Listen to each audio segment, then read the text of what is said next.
Assalamualaikum warahmatullahi wabarakatuh. A'udzubillahi minasyaitonirrajim. Bismillahirrahmanirrahim. Alhamdulillahi rabbil alamin. Wassalatu wassalamu ala asyrafil anbiya'i wal mursalin Sayyidina Muhammad wa ala alihi wa sahbihi ajma'in.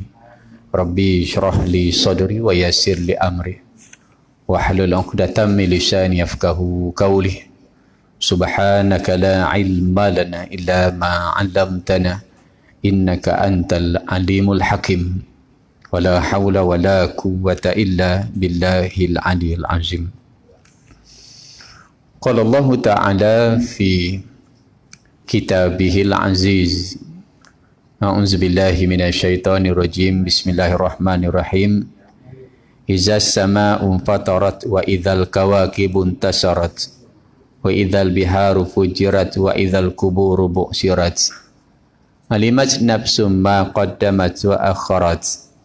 Ya ayyuhal insanu ma gharraka bi rabbikal karim alladzi khalaqa fasawwaka fa'adalak fi ayyi surati ma syaa rakkabak. Kalla bal tukazzibuna bid-din wa inna 'alaikum lahafizin kiraman katibin ya'lamuna ma taf'alun.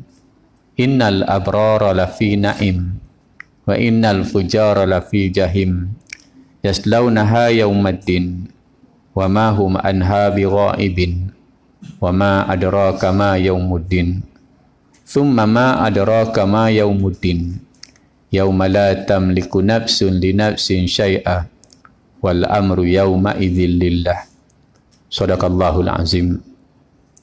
Firman Allah Subhanahu wa taala di dalam surah Al-Infitar bermula daripada ayat yang pertama sehinggalah ayat yang ke-19 yang bermaksud apabila langit telah terbelah dan apabila bintang-bintang jatuh bertaburan dan apabila lautan dijadikan bergelora dan apabila kubur-kuburan dibongkar, maka setiap orang akan mengetahui apa-apa yang telah dikerjakan, apa-apa yang telah dilakukan dan apa-apa yang telah dilalaikan olehnya. Wahai manusia, apakah yang telah memperdayakan kamu sehingga berbuat derhaka kepada Tuhan kamu yang Maha Pemurah, yang telah menciptakan kamu lalu menyempurnakan kejadianmu dan menjadikan susunan tubuhmu seimbang. Dalam bentuk apa sahaja yang dikehendaki dia menyusun tubuhmu. Sekali-kali jangan begitu, bahkan kamu mendustakan hari pembalasan. Nah, sesungguhnya bagi kamu ada malaikat-malaikat yang mengawasi setiap pekerjaan-pekerjaanmu, yang mulia di sisi Allah dan yang mencatat perbuatan amalmu. Maka mereka mengetahui apa-apa sahaja yang kamu lakukan. Sesungguhnya orang-orang yang berbakti benar-benar akan berada di dalam syurga yang penuh dengan kenikmatan. Dan sesungguhnya orang yang derhaka benar-benar akan berada di dalam neraka. Mereka masuk ke dalamnya pada hari pembalasan dan mereka tidak mungkin keluar daripada neraka itu. Dan tahukah kamu apakah hari pembalasan itu? Sekali lagi, tahukah kamu apakah hari pembalasan itu? Ia adalah hari ketika mana tiada seorang pun mampu menolong orang lain dan segala urusan pada hari itu berada dalam kekuasaan Allah. Alhamdulillah, marilah sama-sama kita merafak syukur kehadrat Allah Subhanahu wa taala pada malam yang mulia ini, pada malam yang berbahagia ini. Kita masih diberikan Allah Subhanahu Wa Taala kesempatan dan keizinan olehnya lagi untuk terus lagi insya-Allah kita menumpang hidup atas muka bumi Allah Subhanahu Wa Taala. Entah sampai bila kita tidak mengetahui, cuma kerja kita ialah kita mengisi setiap ruang masa kita ini dengan perkara-perkara yang baik. Seperti mana yang saya sebut kepada tuan-tuan, seibarat bumi yang subur, kita disuruh bercucuk dan bertanam di antara banyak-banyak yang mana yang tumbuh, yang bertunas, yang mendatangkan hasil, mendatangkan faedah, kita tidak mengetahui. Seperti mana saya sebut pada minggu lepas, Seibarat mana kita memasuki peperiksaan, habis sahaja kita menjawab, maka kertas jawapan kita ini akan dikutip oleh pemeriksa.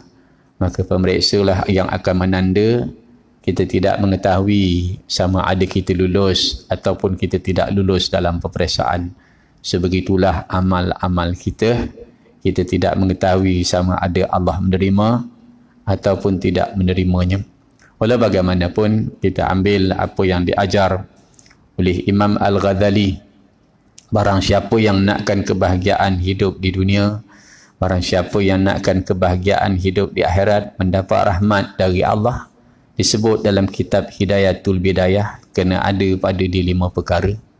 Yang pertama, kata Imam Al-Ghazali, kena ada pada di ilmu. Ilmu suatu perkara yang penting, sangat-sangat penting. Yang kedua, kata Imam Al-Ghazali, kena ada pada dia amal. Dah ada ilmu, dia kena beramal dengan ilmu yang diperoleh. Ada ilmu tidak beramal seibarat pohon yang tidak berbuah. Yang ketiga, kata Imam Al-Ghazali, dah ada amal, dia kena ada ikhlas. Kerana amal yang ada tapi tidak ikhlas rugi, penat dan sia-sia. Yang keempat, kata Imam Al-Ghazali, kena ada takut. Rasa takut Allah Ta'ala terima tak amal kita ni. Rasa takut kita ni tak dapat masuk syurga, maka kita berusaha sungguh-sungguh. Mudah-mudahan Allah masukkan kita ke dalam syurga. Dan yang akhir sekali, kata Imam Al-Ghazali, kena ada perasaan berharap-harap. Itu ni perasaan berharap-harap ni penting, tuan-tuan. Berharapkan, maka kita akan buat dengan sungguh-sungguh. InsyaAllah hari ini kita menyambung balik kuliah kita yang tertangguh dalam tempoh masa yang agak panjang daripada kitab Akidah Ahlussunnah wal Jamaah, perkara berkaitan dengan beriman kepada hari kiamat dan tanda-tanda hari kiamat. Seperti mana saya mulakan kuliah ni, biasanya saya akan membacakan beberapa ayat daripada ayat Al-Quran, kerana Al-Quran merupakan sumber ilmu. Al-Quran merupakan kunci ilmu. Segala ilmu-ilmu ini terkandung di dalam Al-Quran. Merupakan daripada buku kitab yang banyak kita kena baca. Tidak semua wajib dibaca, tetapi Al-Quran merupakan suatu kitab yang wajib dibaca. Paling tak ada kita baca dalam sembahyang kita. Wajib dibaca ayat-ayat Al-Quran ini tiap-tiap hari bila kita mengaku kita ni orang Islam. Maka berkaitan dengan ayat ini, saya memilih daripada surah Al-Infitar untuk kita mengambil pengajaran suasana tentang kiamat. Allah kata, izas sama'un fatarat. Apabila langit telah terbelah. Bayangkan langit terbelah, dia akan gugur, runtuh. Langit ni sekeping-sekeping, mengempat manusia ni di bumi. Turun dari langit tu, runtuh, rebah itu tadi. Dan apabila bintang-bintang jatuh bertaburan, kiamat, bintang akan jatuh bertaburan. Bintang bukanlah sekecil-kecil, besar. Orang lari, kelang kabut, lintang pukang. Bagaimana suasana kiamat Allah gambarkan dalam Al-Quran. Tunggu, masa ni akan berlaku. Dan apabila lautan dijadikan bergelora, air laut dia berpusing dari atas ke bawah, bawah ke atas berpusing bergelora. Bergelora air laut. Dan apabila kubur-kubur dibongkar, semua kubur-kubur yang ada terbongkar. Mayat-mayat yang berada dalam kubur keluar daripada kubur tadi, terbongkar. Bagaimana kita tengok hari ni, angin ribut kuat macam mana, mayat tak terkeluar daripada kubur. Tapi kiamat besok pusingkan bumi itu sehingga kubur-kubur ni terbongkar. Maka setiap orang pada ketika itu, kata Allah, akan mengetahui apa yang telah dibuat dan apa yang telah dilalaikan sepanjang usia dia. 50 tahun, 60 tahun, 70 tahun, apa yang dah dibuat sepanjang tempoh masa, dia akan tahu. Sekarang ni kita lupa. Semalam, 2 hari lepas, 3 hari lepas yang kita buat pun kita dah tak ingat lagi. Tapi saat itu nanti manusia akan tahu apa yang dibuat dan apa yang telah lalaikan. Wahai manusia, ya ayyuhal insanu ma gharraka bi rabbikal karim. Kata Allah, wahai manusia, apa yang telah memperdayakan kamu sampai boleh buat derhaka kepada Tuhan kamu? Apa sebabnya kamu ni boleh lawan Tuhan kamu? Kenapa kamu tak nak ikut perintah Allah? Kenapa kamu langgar perintah-perintah Allah? Suruhan Allah, kenapa kamu langgar? Kenapa? Apa yang menyebabkan kamu boleh derhaka kepada Allah? Sedangkan Allah cukup baik dengan kita, beri kebaikan dan sebagainya, beri kemudahan udara, air, api dan sebagainya nikmat yang kita dapat makan. Yang telah menciptakan kamu, dia menciptakan kamu dalam menyempurnakan kejadiannya, dan kejadiannya tersusun, tubuhnya seimbang dalam bentuk apa sahaja yang dikehendaki. Dia menyusun tubuhmu. Bagaimana dia menyusun batang tubuh kamu cantik, badan kamu, tangan, kaki kamu semua sekali disusunkan cantik. Dalam bentuk apa sahaja yang dikehendaki dia menyusun tubuhmu. Sekali-kali jangan begitu, bahkan kamu mendustakan hari pembalasan. Ramai orang yang tak percaya hari pembalasan. Kalau orang yakin hari pembalasan, lepas satu demi satu orang meninggal dunia, dia ambil pengajaran. Bila pula dia akan pergi, siap sedialah dia. Sungguhnya bagi kamu ada malaikat-malaikat yang mengawasi pembuat pekerjaan-pekerjaan. Kita dah sebut kemarin, saat kita mati besok, ada 7 perkara akan menjadi saksi dalam perbicaraan kita di mahkamah Allah. Di antaranya para nabi, para rasul, di antaranya bumi tempat kita memijak, di antaranya tangan dan kaki kita, di antaranya kulit-kulit kita. Dasarkan semua tu ayat Quran. Al-yawma nahtimu ala afwahihim wa tukallimuna aydihim wa tashhadu arjuluhum bima kanu yaksibun, kata Allah. Kulit kita, ayat 21 surah Fussilat. Sebegitu juga yang menjadi saksi bumi tempat kita memijak, seruan azan, hari-hari yang kita lalui. Mana kita nak elak diri kita hari ni daripada buat maksiat? Kita ingat dah fikir lepas, tapi hakikatnya kita tak akan lepas pada hari akhirat kan. Itu benda yang kita kena sedar gitu. Dan kata Allah yang mulia di sisi Allah dan mencatat perbuatanmu, mereka mengetahui apa yang kamu lakukan. Sesungguhnya orang yang berbakti benar-benar berada dalam syurga yang penuh kenikmatan, kata Allah. Siapa yang hidup kat dunia ni berbakti, mengikut apa yang telah ditentukan oleh Allah, dia akan dapat nikmat yang berpanjangan besok pada akhirat. Dan sesungguhnya orang yang derhaka akan benar-benar berada dalam neraka. Siapa yang tidak sembah, tidak sujud, tidak menyembah, mengabdikan diri kepada Allah, menyembah patung-patung berhala, maka hidup dia penuh dengan azab seksa. Siapa yang sujud, segala titah perintah Allah, dia selamat. Manih tada fa innama yahtadu li nafsi. Siapa yang mengikut petunjuk, iaitu kitab Allah Al-Quran, hadis Nabi, dia tidak akan sesat, dia tidak akan cilaka. Tapi siapa yang mengingkari petunjuk, tidak mengikut ajaran-ajaran agama, dia mendapat kesusahan besok. Dan mereka masuk ke dalamnya pada hari pembalasan, dan mereka tidak mungkin keluar daripada neraka itu. Dan tahukah kamu apakah hari pembalasan itu? Kamu tahu tak hari pembalasan ni apa? Atau kiamat ni apa? Kata Allah, kamu tahu tak hari kiamat ni hari apa? Kalau orang kiamat, bumi kiamat, manusia kiamat, lembu, kambing, semua kiamat, mati, maka begitu juga bumi itu akan mati. Tahu tak kamu apakah dia hari kiamat tu? Kata Allah, hari itu, kata Allah, ialah seorang sama sekali takkan berdaya upaya nak tolong, nak bantu orang lain. Sekarang kita susah, musim-musim PKP ni orang beri bantuan kepada kita, dan tapi hari akhirat anak kita takkan boleh tolong kita, isteri kita takkan boleh tolong kita, sahabat-sahabat kita takkan boleh tolong kita, adik-beradik kita takkan boleh tolong kita. Pada saat itu kita dalam keadaan nafsi-nafsi, sendiri-sendiri. Itu yang kita minta balik kepada Allah. Farji'na na'mal salihah inna muqinun. Bagilah saya balik ya Allah. Saya nak balik kat dunia ni.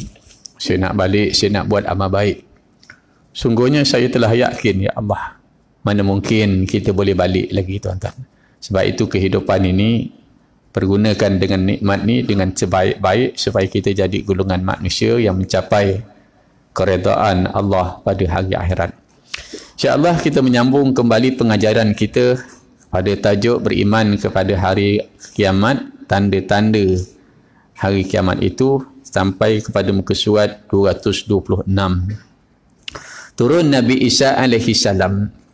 Turun Nabi Isa alaihi salam di akhir zaman kelak, iaitu di tengah-tengah Dajjal bermaharaja rela mempengaruhi kaum muslimin agar meninggalkan agama mereka yang betul-betul benar adalah di antara tanda yang besar, alamatul kubrah, yang menunjukkan bahawa hari kiamat itu sudah sangat hampir tibanya.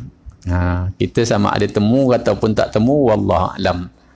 Temu ke tak temu, tapi dia beritahu khabar ni bila tanda kiamat ni nanti, saat Dajjal datang bermaharajalela, turunnya Nabi Isa, bermakna tanda-tanda hampir berlaku kiamat dah tu. Tanda-tanda besar, tanda berlaku besar tadi. Jadi kita ni ustaz belajar macam mana ustaz? Kita kena faham beginilah tuan-tuan, sama ada kiamat ni bagi saya akan berlaku dua proses. Sama ada kita dulu kiamat atau alam ni dulu. Kalau kita tak temu kiamat besar tu tadi, maka kiamat diri kita, kematian akan tetap juga datang. Fa idza jaa ajaluhum la yastakhiruna sa'atan wa la yastaqdimun. Salah satu, tapi diberitahu tanda tadi. Maka Nabi Isa alaihi salam turun ke bumi ini nanti akan memerintah dengan adil dan menghidupkan syariat Islam kembali dan hukum agama yang telah ditinggalkan oleh manusia. Datangnya Nabi Isa membawa manusia ini kepada agama Islam, berpegang kepada Islam keseluruhannya. Kesemuanya sistem itu diambil daripada yang datangnya daripada Islam. Sekarang ni kita dalam bab-bab yang tertentu, ada yang kita ambil daripada Islam, ada yang kita tak ambil. Kita tak ambil hukum Islam. Contohnya macam inilah, contoh kita nak sebut. Kalau kita ambil dalam bab-bab sembahyang, kita ambil daripada bab Islam. Muamalat, ada yang kita ambil daripada sistem Islam. Yang masih lagi kita belum dapat terlaksana ialah undang-undang jinayah dalam Islam. Di antaranya, orang yang mencuri, as-sariqu was-sariqatu faqta'u aydiyahuma jazaa'an bima kasaba nakala minallah. Itu saya pernah bercerita kemarin kisah Saidina Ali masuk Islam. Maka ditanya kepada dia, apa maknanya kamu masuk Islam? Maka kata Saidina Ali, aku bila masuk Islam, aku mesti menyerahkan diri aku bulat-bulat kepada Allah dalam 4 bidang, 5 bidang kehidupan. Aku mesti menyerah diri aku bulat-bulat kepada Allah dalam bidang akidah nombor 1. Akidah ni maknanya mesti ikut akidah Nabi, akidah Islam. Allah tu Tuhan, bukan patung, bukan tok pekong. Allah Tuhan yang satu, takbir langit dan bumi. 2, aku mesti menyerah diri aku bulat-bulat kepada Allah dalam bidang ibadah. Ibadah aku mesti ibadah yang diajarkan oleh Islam. Macam kita berpuasa pada waktu siang hari, itu ibadah kita. Semayang kita macam ni, kita tak semayang bawa colok congcang-congcang, gitu tak. Kita ibadah mesti ikut garis panduan Islam yang Islam ajarkan. Yang ketiga, kata Sayyidina Ali, aku mesti menyerah diri aku bulat-bulat kepada Allah dalam bidang akhlak. Akhlak aku ni mesti ikut akhlak Islam, akhlak Nabi yang diajarkan oleh Nabi. Kadang-kadang ada orang yang nak dalam bab ini, tapi dalam bab akhlak dia tidak ikut Islam. Saya sempat tengok satu drama lah, sepanjang PKP ni ada satu drama. Drama kata apa nor apa tu. Aku pun tengok je sampai habis cerita tu tengok. Tapi kalau tanya saya lah peribadinya, sedih lah. Peribadi secaranya sedih lah. Sebab dalam itu seakan-akan memperlihatkan ialah orang yang buat benda-benda begini jahat, seakan-akannya sebegitu. Itu tujuan dia yang kalau kita bimbang tengok dalam bab itu, kita berfikir pula, bukan tengok sedap saja, tengok pula bagaimana cerita itu, apa mesej dia, apa tujuan dia, cerita-cerita yang sebegitu kan. Tu panjanglah kalau nak dihuraikan satu persatu, panjang cerita tu, saya pun tak kuasa nak uraikan, tapi kita dalam keadaan tengok sambil berfikir. Dan yang ketiga tadi, aku mesti menyerah diri aku bulat-bulat kepada Allah dalam bidang akhlak. Akhlak kita ni macam mana dengan isteri kita? Akhlak kita ni macam mana dengan jiran kita? Akhlak kita ni bagaimana dengan mak bapak kita? Akhlak kita ni kena ikut akhlak Islam. Bagaimana dengan sahabat andai kita, jiran tetangga kita, dengan binatang ternakan.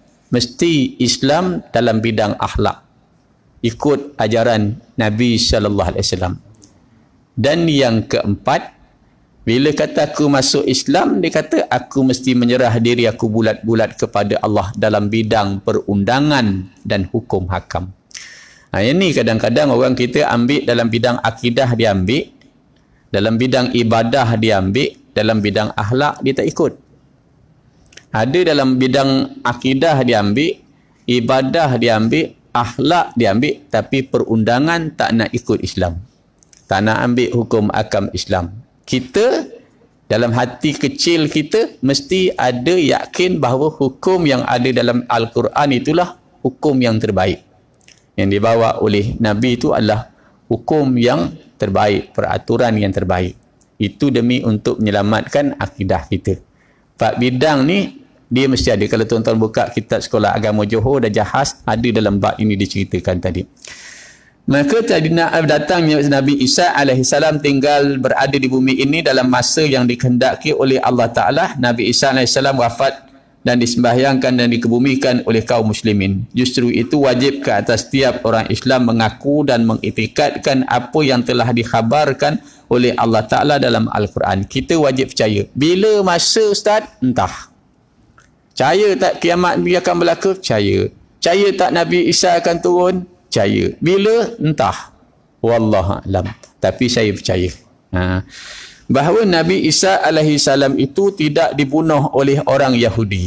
Kalau kita buka dalam Quran ada kupasan ayat itu, malah beliau adalah diangkat oleh Allah Ta'ala kepadanya, di mana Nabi Isa alaihissalam hingga kini pun masih ada lagi, belum mati, dan di akhir zaman kelak sebelum tiba hari kiamat, Nabi Isa alaihissalam turun ke bumi membunuh Dajjal dan pembela-pembelanya sebagaimana firman Allah Ta'ala. Dia bunuh Dajjal dan suku sakat yang sama dengan Dajjal tu tadi. Saat manusia Dajjal ni kita dah baca marin kehebatan dia, bagaimana hebatnya Dajjal ni, cuma dia tidak boleh mengobati penyakit dia yang buta.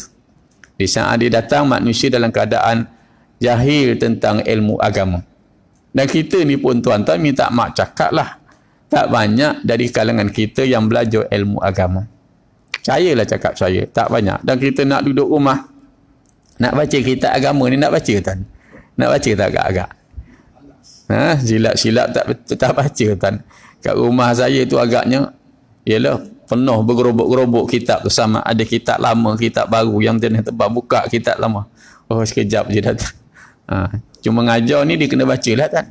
Jadi sebagaimana firman Allah, wa qaulihim inna qatalna al-masih Isa bin Maryam rasulullah wa ma qataluhu wa ma salabuhu walakin syubbiha lahum wa innal ladzina ikhtalafu fihi la fi syakkin min ma lahum bihi min ilm illa ittiba'a dhann wa ma qataluhu yaqina bal rafa'ahu Allahu ilaih wa kana Allahu azizan hakimah wa in min ahlil kitabi illa liyu'minan nabihi qabla mautih wa yaumal qiyamati yakunu alaihim syahida.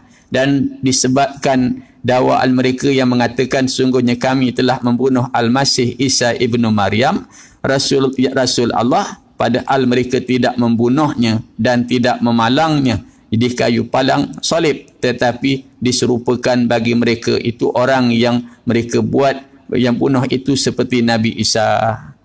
Yang mereka kata dibunuh tadi sebenarnya tidak dibunuh. Itu dakwaan orang Nasrani mengatakan Nabi Isa itu mati dibunuh. Tapi bagi kita orang Islam, kita yakin bahawa Nabi Isa tidak mati, diselamatkan oleh Allah berdasarkan ayat ini. Ini panjanglah kalau kita nak cerita kisah-kisah tu. Dalam perdebatan kita tengok Dr. Zakir naik, dia banyak bagi kupasan dalam bab ini tadi. Jadi orang Yahudi dia menganggap bahawa Nabi Isa itu anak Allah. Kita dah sebut cerita marin. Dia menganggap Nabi Isa itu anak Allah. Kalaulah Nabi Isa, kalau tuan-tuan lah, kalau ni kita kalau cerita bab tu kan, kalau tuan-tuan anak tuan-tuan nak dibunuh, adakah tuan-tuan biarkan gitu? Kalau Nabi Isa tu dia kata sebagai anak Tuhan, maka adakah Allah akan biarkan? Kalau tu datang tak betul. Yang kedua, kalau kita dah baca, kalaulah Nabi Isa tu anak Allah, Nabi Isa tu manusia. Kan? Nabi Isa tu kalau bapak dia Dia manusia, anak dia kalau ayam, anak dia ayam. Kalau itik, anak dia itik. Takkan berlaku ayam mengeram, keluar lembu. Takkan berlaku itik mengandung kan. Itik mengeram, keluar gajah. Keluar menetah gajah. Gajah 3-4 ekor tak. Kalau itik, anak dia itik. Jadi kalaulah Nabi Isa tu manusia, bapa dia tu manusia, mana Nabi Isa mati, Allah mati. Kalau Allah mati, maka dia tak layak jadi Tuhan. Sebab ada sifat kekurangan. Jadi kalau begitu, siapa Nabi Isa? Nabi Isa adalah Nabiullah. Kita kena faham gitu. Dan diselamatkan oleh Allah dalam peristiwa itu berdasarkan ayat Quran. Habis tuan-tuan nak cari tak dekat mana dia duduk Ustaz? Banyak lagi kerja kita nak buat. Tuan-tuan banyak lagi kerja kita nak buat dia kan. Covid pun sampai sekarang orang tak boleh cari. Tak masal-masal semua kena sembuh kan. Saya lalu kat Bandar Muar malam-malam buta orang sembuh. Sembuh apa tu? Kan? Wahai sembuh apa tu malam-malam buta hari tu saya balik malam-malam buta semua dalam tu sembuh. Sembuh apa tu? Covid ke? Ya ke Covid duduk kat situ? Jadi dalam bab ini kita yakin dah adanya kuman tu dan sebagainya, yakin dah. Macam kita tengok orang hidup dia berjalan tu makna ada nyawa lah. Mana nyawa dia? Takkan kita nak bawa kapak nak belah kepala dia. Kenapa nak ni? Sebenarnya nak tengok betul tak awak ni ada nyawa. Masuk penjara kita. Percaya cukup dah tuan-tuan. Seperti mana dulu saya pernah sebut, kenapa lampu ni menyala? Orang kata ada current. Mana dia current? Sampai hari ni tak ada seorang pun boleh tunjuk mana dia current. Gravity, mana dia gravity? Tak ada orang boleh tunjuk mana dia gravity kan. Tu yang saya pernah sebut mari tuan. Kalau tuan-tuan bakar api, bakar sampah, tadi petang saya bakar. Bila api tu padam, api tu pergi mana?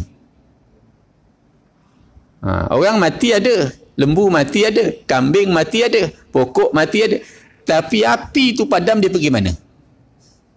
Pergi mana api tu? Dia dah siap makan kayu tu habis, dia pergi mana? Itu pun kita tak boleh nak fikir. Habis nak fikir lagi Ustaz, tak payahlah nak peningkan kepala kita, dah buat sakit kepala nak buat apa tuan. Kan ialah macam kita buat Covid tu lah tuan, kita percayalah benda tu ada kan. Cukuplah kita jangan pergi cari pula aku nak lawan dengan Covid. Tak payahlah, banyak lagi kerja-kerja kita dalam soal ni. Sebab itu dalam bab hukum akal. Maka mereka seperti berselisih faham serta mereka berada dalam syak ragu tentang menentukan pembunuhannya. Mereka merasa ragu. Dari antara mereka sendiri pun mati tak mati dan sebagainya. Dan tiada suatu pengetahuan pun bagi mereka mengenainya selain daripada mengikut sangkaan semata-mata. Kerana mereka menyangka-nyangka je, sangka-sangka je. Kita kan sangka-sangka, banyak main sangka-sangka dengan orang. Agak-agak ni macam kan. Ada tuan-tuan tahu di antara kita ni ada yang penyakit Covid dan sebagainya? Ada? Tak ada. Cuma kita rasa dalam bab ini dia bersangka-sangka sahaja kan, bahawa Nabi Isa itu mati dibunuh. Sebenarnya dia pun tak confident. Pada kita Nabi Isa Allah selamatkan. Dan mereka pula tidak membunuhnya dengan yakin. Bahkan Allah telah mengangkat Nabi Isa kepadanya, dan adalah Allah Maha Kuasa lagi Maha Bijaksana, dan tidak ada seorang pun dari kalangan ahli kitab melainkan ia akan beriman kepada Nabi Isa. Nabi Isa sebelum matinya nanti akan datang, nanti dia akan percaya tadi, dan pada hari kiamat kelak Nabi Isa akan menjadi saksi terhadap mereka tadi. Sehubungan dengan ini, Rasulullah SAW menyatakan dalam hadis yang diriwayatkan dari Abi Hurairah radhiyallahu anhu, sabdanya yang bermaksud, demi zat yang jiwaku dalam kekuasaannya, sungguhnya hampirlah putra Maryam yakni Isa Al-Masih akan turun di lingkungan kamu sekalian dan menjadi pemegang pemerintahan yang adil. Ia akan mematahkan palang salib. Ini pun satu. Matahkan palang salib ni, ada orang duk fikir dia pergilah sana, pergi Amerika patahkan palang salib, pergi ke Australia patahkan palang salib. Bukan itu. Bukan tu maksud dia. Pergi Malaysia patahkan palang salib tu, bukan tu. Bukan tu maksud mematahkan palang salib ni, kata ulama, iaitu dia membatahkan hujah orang Nasrani yang mengatakan Nabi Isa tu mati. Tu maksud dia, datang Nabi Isa tu ada lagi. Itu maksud matahkan, pegangan kepercayaan itu dikalahkan tadi. Dan dia kata menghapuskan cukai dan patah palang salib dan membunuh Nabi dan menghapuskan cukai kepala. Ni kita cerita ya. Kenapa pula cukai kepala ni hapus? Sebab pada ketika itu orang semua telah beriman kepada Allah. Cuma ada orang tanya proses tu yang mana dulu Ustaz? Kat mana itu sekular? Dia tanya yang mana dulu Ustaz? Di antaranya. Di saat itu harta melimpah ruah. Sehingga tidak seorang pun yang mahu menerimanya. Adil, perintah adil, harta dan melimpah ruah, orang dah tak nak harta lagi datang. Dan hingga adalah sekali sujud itu lebih baik daripada dunia dan barang yang ada dalam dunia ini. Hadis Rasulullah SAW diriwayatkan daripada Abu Hurairah tersebut adalah memberi pengertian. Dalam kitab ni dia kupas begini, kalau tuan-tuan buka dalam kitab hakikat iman, hakikat rukun dan pembatalnya, dikupas lebih jelas. InsyaAllah kita khatam kitab ni 10 tahun lagi, kita pakailah kitab yang satu lagi. Kita pakailah kitab iman, hakikat, rukun dan pembatalnya tu. Tapi kitab tu payah sikit nak dapat. Huraian dia sedap juga. Satu maksud dia kata pemerintahan di zaman Nabi Isa AS kelak adalah menggunakan hukum syariat Islam. Syariat Nabi Muhammad SAW dan akan dilaksanakan dengan sepenuh kejujuran dan juga keadilan menyeluruh. Sekarang ni tak seluruh semua dalam negara kita ni melaksanakan hukum yang ada dalam Al-Quran. Boleh faham maksud saya ni? Mungkin kita dalam bab fiqah kita ikut lagi lah. Dalam bab fiqah haji umrah kita masih ikut lagi lah. Dalam bab muamalat sebahagian. Dalam bab faraid buat tak agak-agak. Dalam bab faraid tempat kita ni di Malaysia ni buat tak agak-agak. Tak berapa juga nak buat. Tak ke semua orang tak buat, ke semua sekali. Hukum-hukum dalam bab faraid ni orang tak buat. Pun sekarang ni orang dah, kita pun tak sempat nak habis belajar faraid. Belajar hari ni besok dah lupa. Ni kan bab faraid tak belajar lagi. Bab munakahat mungkin kita amalkan. Munakahat mungkin kita amal. Nikah kahwin tu mungkin kita amal. Dalam bab muamalat sebahagian sistem yang kita pakai. Dalam bab jenayah pakai tak? Sebahagian dalam bab jenayah. Hukum di antaranya hukum takzir tu kan ada lagi dipakai mungkin. Mungkin hukum hudud belum lagi. Hukum hudud ni belum lagi. Dalam bab-bab itu masih lagi kan. Ni saya cerita lagi dari sudut kita belajar agama, bukan saya cerita buat politik. Tuan-tuan dengan ustaz cerita politik pula ni. Susah juga nak faham dia. Okey. Jadi menyuluh juga keadilan menyuluh. Dubah. Semua palang salib dipatahkan ini bermakna Nabi Isa alaihi salam sendiri membuktikan pendustaan orang Yahudi, yang mana orang Yahudi mengatakan Nabi Isa tu mati, tapi wujudnya tadi mematahkan hujah dia, mengatakan tak betulnya dia yang mengatakan Nabi Isa tu telah meninggal dunia di palang salib tadi. Dia beranggapan tuan-tuan Nabi Isa ni dia mati sebagai kifarah dosa mereka. Sebab itu kalau tuan-tuan tengok orang Nasrani, dia punya padri tidak berkahwin. Tapi dia punya pengikut kahwin tak? Kahwin. Saya tanya, habis kalau pengikut dia nak kahwin, siapa kahwinkan? Padri. Padri kahwin tak? Tak kahwin. Kenapa tak kahwin? Dia kata kotor. Habis pengikut kau kalau nak kahwin, siapa kahwin? Dia. Oh, kalau orang lain biar kotor, kau jangan kotor. Tidak. Kita tak. Kita dalam Islam kan, kita dalam Islam, maka diharuskan, dibolehkan kita ni berkahwin. Yang tak boleh adalah zina. Dalam bab zina tu tak boleh. Itu bezanya kan. Cuma mereka ubah ajaran Nabi Isa tu, banyak mereka ubah. Cukai kepala tidak ada lagi, seluruhnya dihapuskan kerana semua manusia masa itu telah memeluk agama Islam. Kalau ikut kita bukaan, ada satu cukai dinamakan jizyah. Kan kita bayar zakat. Orang bukan Islam, dia kena bayar cukai untuk orang Islam jaga keselamatan. Dia duduk dalam negara Islam, dia kena bayar satu cukai, jizyah nama dia. Kalau kita bayar zakat, kalau dia bayar jizyah. Jadi bila dia bayar cukai itu, kita bertanggungjawab menjaga keselamatan dia. Itu dalam kitab Mutlaq Badrin ada. Tapi pada ketika Nabi Isa ni pegang, dia kata cukai itu tak ada lagi dah. Sebab semua orang dah masuk Islam, dah jadi Islam pada ketika itu. tidak memerlukan cukai kepala kerana orang Islam tidak dikenakan cukai kepala orang kepala oleh negara Islam, semua dah masuk Islam lagi dah pada ketika itu. Cukai itulah kita bayar untuk, kalau kita zakat ni untuk bantu orang-orang susah. Sistem Islam ni satu sistem yang cukup cantik, cukup indah bagi orang yang faham.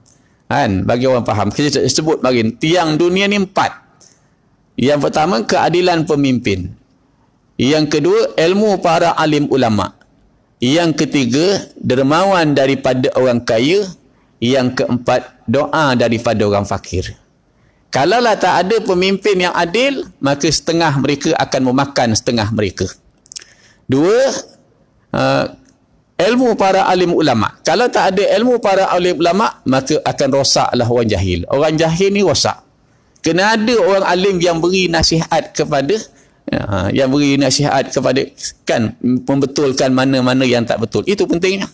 Sekarang ni kita ada menteri di Jabatan Perdana Menteri kan, orang yang alim dalam bidang ilmu agama kan, boleh beri nasihat. Tak adalah kita cerita pasal marin kan, cara-cara marin kan. Sekarang ni kita lega sikit kan. Orang yang ada authority bercerita bab soal tu kan. Kalau tak marin macam-macam lah kan. Nak cakap apa. Sekarang ni alhamdulillah. 3,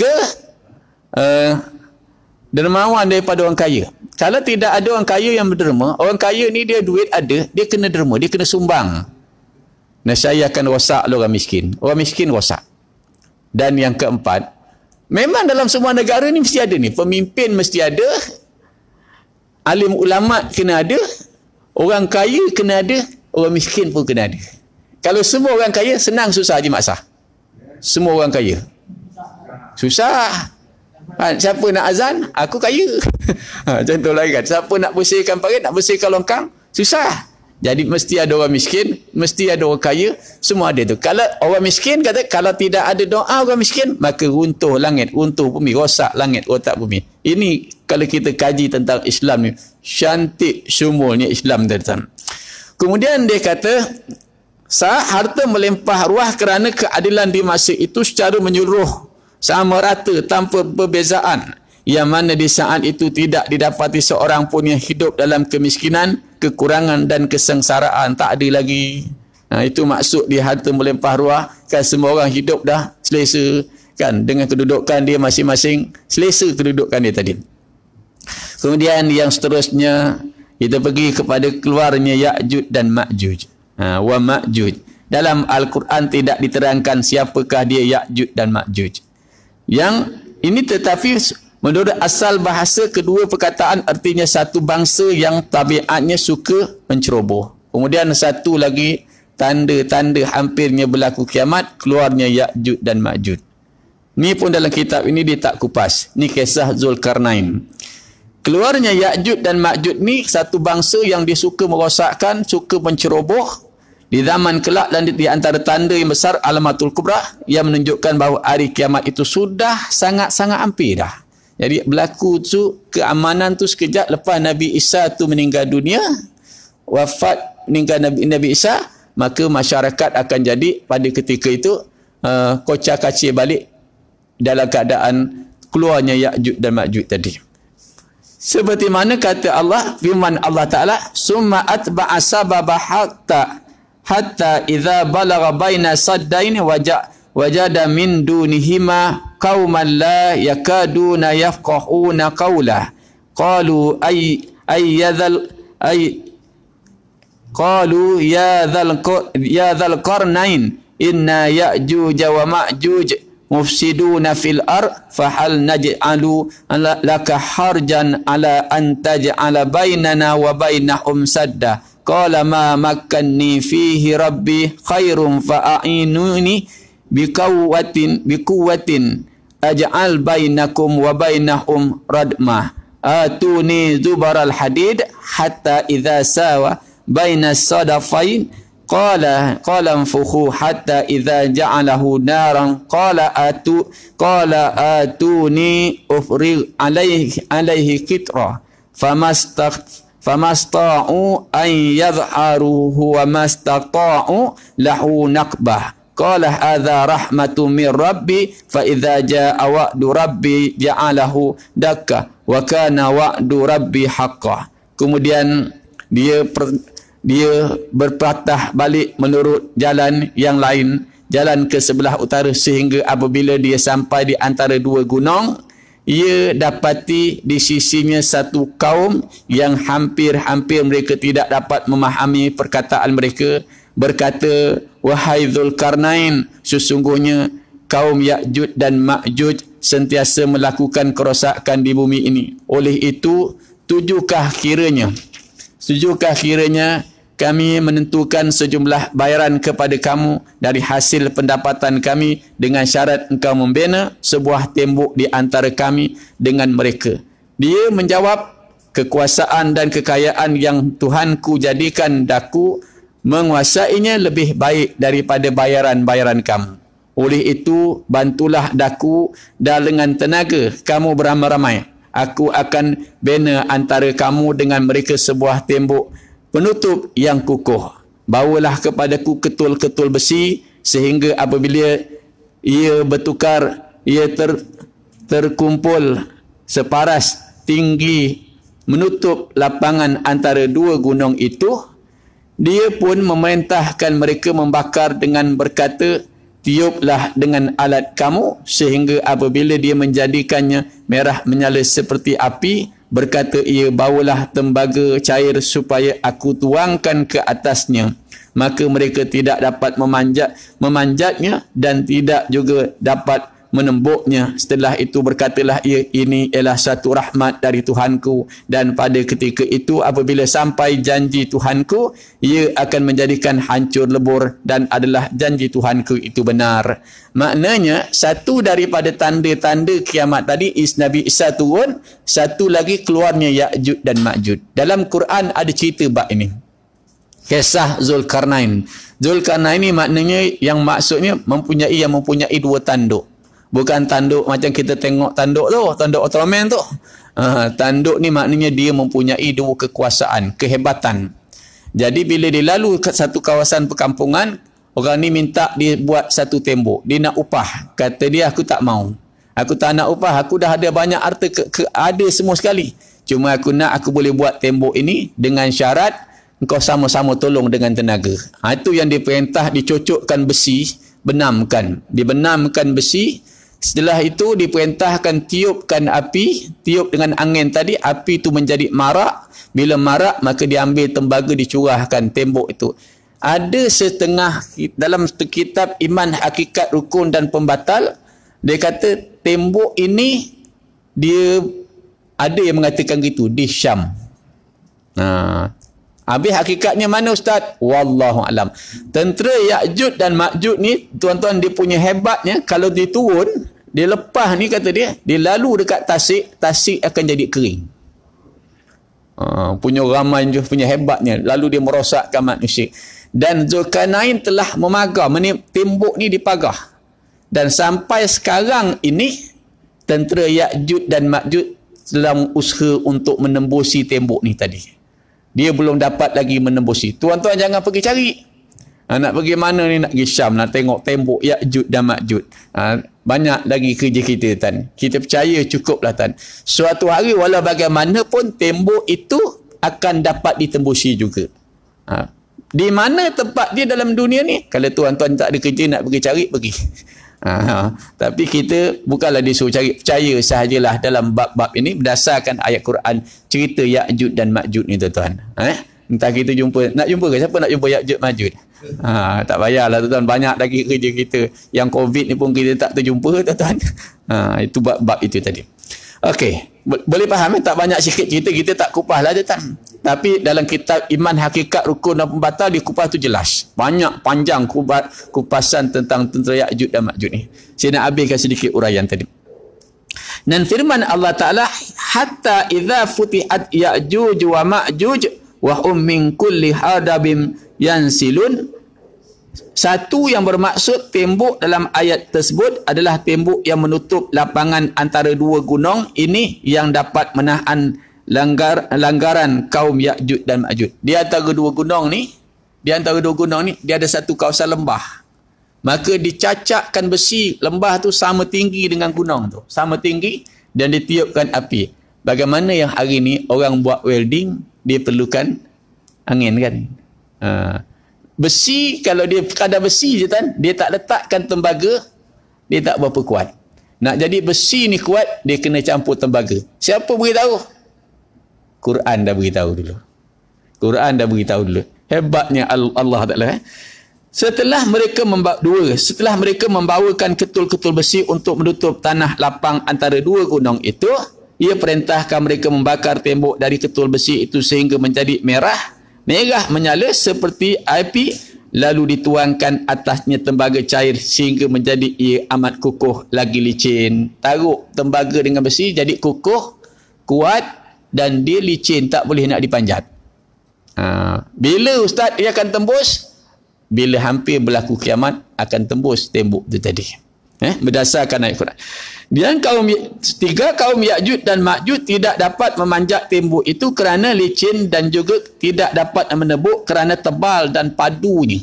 Tebalnya tembok tu dia tak boleh nak tebuk. Ini berkatalah Dzulkarnain kepada penduduk daerah itu, tembok ini akan menjadi rahmat dari Allah Azza wa Jalla kepada manusia untuk menyekat bahaya serangan kaum Ya'juj dan Ma'juj terhadap negeri-negeri yang lain. Tetapi apabila sampai waktunya yang telah ditentukan oleh Allah, maka tembok itu akan hancur lebur dan mereka akan keluar menyerang dengan ganasnya. Tu cerita dia. Terba sikit lah tuan-tuan kita baca kisah Ya'juj dan Ma'juj. Kemudian dalam ayat yang lain daripada surah Al-Anbiya, kata Allah, demikianlah kata mereka hingga apabila terbuka tembok itu menyekat, tembok yang menyekat Ya'juj dan Ma'juj, serta mereka meluru turun dari tiap tempat yang tinggi, dan hampirlah datang janji hari kiamat yang benar, maka dengan serta-merta pandangan mata orang yang kafir engkar terbeliak. Bila tengok keadaan ni, betulnya keadaan ni, orang kafir mata dia jadi terbeliak, berkata dengan cemas, aduh ai cilakalah kami. Sekarang mereka tak kisah, buat apa pun mereka tak ambil kisah, tapi saat itulah mata mereka akan terbeliak. Bayangkan kalau kita tengok langit jatuh, langit terbelah, bintang gugur, laut bergelora, kubur terbongkar, agak-agak terjujur mata. Begitu kan. Ini baru COVID sikit je tuan, bukan banyak pun. COVID itu pun orang tengok pun yang keluar tarik itu sikit je.